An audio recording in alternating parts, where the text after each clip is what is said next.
Montana, and I'd like to read it to you because most of her letters are really colorful. Dear Cousin Boy Blue, you won't believe what all happened to me today. I was on the way to Grandmama's house when all of a sudden, a big, mean, ugly bad wolf jumped out onto the path right in front of me. I wasn't scared though. Well, maybe a little. Anyway, in a rough voice he asked me, "Where are you going, little girl? And what's in the little basket of yours?" I told him that I was on the way to Grandmama's house because she wasn't feeling very well today, and I had soup and crackers in the basket that will make her feel all better. Then I said good day to Mr. Wolf and started to walk away. Mr. Wolf got all huffy and puffy and ran away so fast that all the leaves blew down off of all the trees in the forest. A little farther down the path, I heard some strange squeal, like cries, and whatever was making the sounds, they were getting close to me very fast. So I hid in the bushes. As soon as I could see what was making the sounds, I jumped right out. I probably shouldn't have done that because it scared them even more. They squealed loudly and said, "Don't hurt us, please!" I said, "I wouldn't dare hurt you, little pigs. I wouldn't even hurt a flea. So why are you crying, little pigs?" I felt so badly for them. One little pig said, "There's a big, mean, ugly bad wolf back there." Another little pig said, "And you blew down all of our houses." The third little pig said, "Except mine. But I'm too scared to go back into my house that's made of bricks.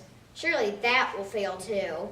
I said, that description sounds familiar. Little pigs, a brick house is a very strong house. You'll be safe, so don't be afraid of that big bad wolf. All of you should go to your brother's home. You'll be safe. Put some hot water on to boil in the fireplace and make some soup. It'll make you feel all better. In fact, that's what I'm taking to my grandmama's right now. They liked my idea and hurried home. So I continued forward down the path to Grandmama's house. That was where I was going. Then I came up to a man that had on a flannel shirt and carried an axe. It was so shiny, but it had a dent in it. I asked him, "Sir, why is there a dent in your axe?" He said, "All the better to make hand-hewn timbers." I thought to myself, that is wonderful, but what is hewn? I didn't let him know that, though. I said, "May I call you Sawdent for your axe's dent?" He said, "Of course you can, little one." I smiled and said, "I'm Little Red," and went on my merry way. Next I saw Miss Shirley and her son, even farther down the path. She said to me, "Hello, Sweetie Pie. Aren't you just a constant walker?" I said, "Hello. I like to walk very much, but I have to hurry. Sorry, see you soon." She said, I'll see you later, you cheery little ripple maker." I thought, I ain't quite cheery, aren't I? Well, I am. Anyway, I finally reached Grandmama's house. The door was cracked. I thought that was a bit odd, but I knocked, because it's the polite thing to do. A rough and familiar voice called out, "Who's that knocking at my door?" Faintly I said, "Why, it's me, Little Red Riding Hood, and I brought you some soup and crackers that will make you feel all better."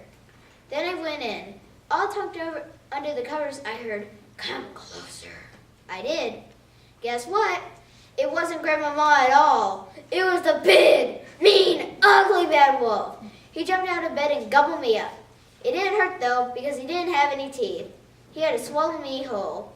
I wasn't lonely in his belly because he had already eaten Grandmama. And wow, she was looking rather sick. I gave her the soup and crackers.